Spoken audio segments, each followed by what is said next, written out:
1943 সাল। দ্বিতীয় বিশ্বযুদ্ধ তখন তুঙ্গে। আটলান্টিক মহাসাগরের বুকে দাঁড়িয়ে আছে মার্কিন নৌবাহিনীর এক শক্তিশালী যুদ্ধজাহাজ ইউএসএস এলড্রিচ। কিন্তু হঠাৎ করেই চোখের পলকে ঘটে গেল এমন কিছু যা আধুনিক বিজ্ঞান আজও ব্যাখ্যা করতে পারেনি।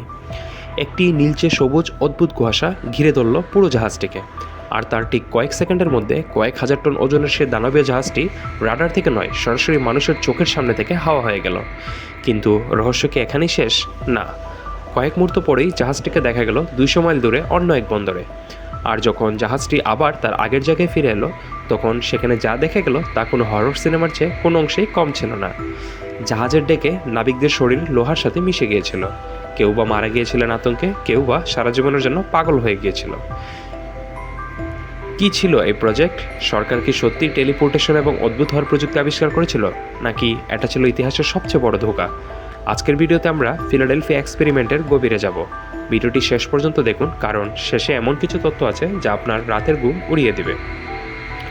এই গল্পের শুরু হয় অ্যালবার্ট আইনস্টাইনের একটি থিওরি থেকে, ইউনিফাইড ফিল্ড থিওরি।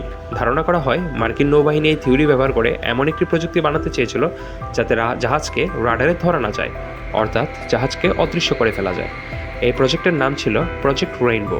1943 সালের 28শে জুলাই ফিলাডেলফিয়া নেভাল শিপইয়ার্ডে শুরু হয় এর প্রথম পরীক্ষা।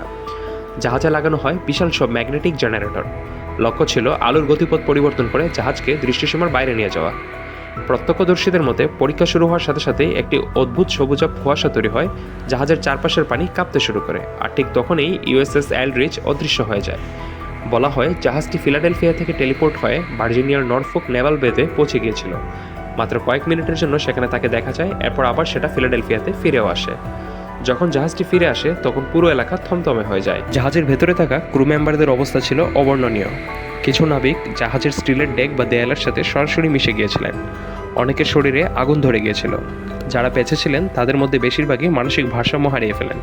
তারা দাবি করতে থাকেন যে তারা অন্য এক জগৎ দেখে এসেছেন। মার্কিন সরকার এবং নেভি সবসময় এই ঘটনাকে অস্বীকার করে এসেছে।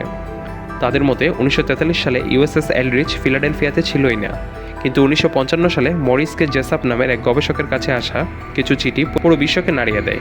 চিঠির লেখক ছিলেন কার্ল এলেন, যিনি নিজেকে এই ঘটনার প্রত্যক্ষদর্শী বলে দাবি করেছিলেন। অনেক বিজ্ঞানী মনে করেন হয়তো জাহাজটিকে ম্যাগনেটিক ফিল্ড কমানো করা হচ্ছিল যাতে চুম্বকীয় মাইন থেকে বাঁচা যায়, আর সাধারণ মানুষ সেটাকে অদৃশ্য হওয়া ভেবে ভুল করেছিল। কিন্তু মৃত নাবিকদের রহস্য আজও অমীমাংসিত। ফিলাডেলফিয়া এক্সপেরিমেন্ট কি সত্যি বিজ্ঞানের একটি বিশাল অর্জন ছিল যা সরকার ধামাচাপা দিয়ে রেখেছে, নাকি এটি কেবলই কোনো মানুষের কল্পনা? আপনার কি মনে হয় কমেন্টে জানান। আর এই ধরনের রহস্যময় এবং অজানা ইতিহাস আরও জানতে আমাদের চ্যানেলটি সাবস্ক্রাইব করে বেল আইকনটি চেপে রাখুন। দেখা হবে পরের ভিডিওতে। ধন্যবাদ।